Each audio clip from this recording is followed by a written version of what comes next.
सीमेवरचा तणाव कमी करण्यासाठी विश्वासाचं वातावरण पुन्हा प्रस्थापित करण्याच्या उपाययोजना सुरू ठेवण्याबाबत भारत आणि पाकिस्तानमध्ये सहमती. संरक्षण मंत्री राजनाथ सिंह यांनी गुजरातमधल्या भुज हवाई तळाला दिली भेट. हवाई दलाच्या सैनिकांसोबत संवाद साधून सशस्त्र दलांच्या सज्जतेचा घेतला आढावा. देशाच्या उत्तरेकडे लष्कराचे जवान आणि पश्चिमेकडे हवाई योद्ध्यांचा जोश आणि ऊर्जेतून देशाच्या सुरक्षेची संपूर्ण हमी मिळाली. संरक्षण मंत्री राजनाथ सिंह यांचं प्रतिपादन. परराष्ट्र मंत्री डॉक्टर एस जयशंकर यांची अफगाणिस्तानचे परराष्ट्र मंत्री मुस्तकी यांच्यासोबत चर्चा. दोन्ही देशांदरम्यान पहिल्यांदाच झालेल्या चर्चेत पहलगाम हल्ल्याचा अफगाणिस्तानकडून निषेध.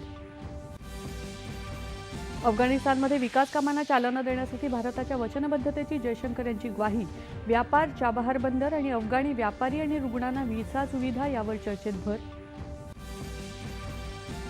गुप्तचर यंत्रणा आणि सुरक्षा दलांच्या योग्य समन्वयामुळे आणि स्थानिकांच्या सहकार्यामुळे जम्मू काश्मीरमध्ये 2 आव्हानात्मक मोहिमांमध्ये 6 दहशतवाद्यांचा खात्मा.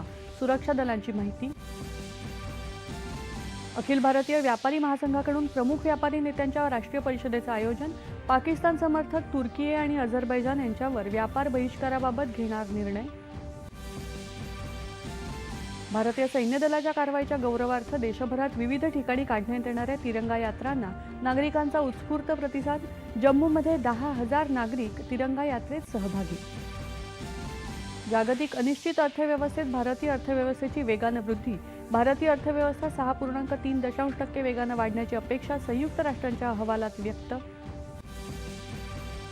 युद्धसमाप्ती होऊन शांतता प्रस्थापित करण्यासाठी आज इस्तंबूलमध्ये रशिया आणि युक्रेनमध्ये शांतता चर्चा.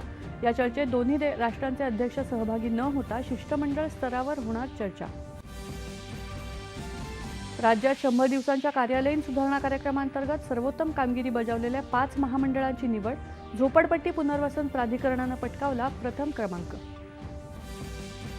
आणि पंजाब नॅशनल बँक घोटाळ्याप्रकरणी फरार हिरे व्यापारी नीरव मोदीनं दाखल केलेली नवी जामीन याचिका लंडनमधल्या उच्च न्यायालयानं फेटाळली.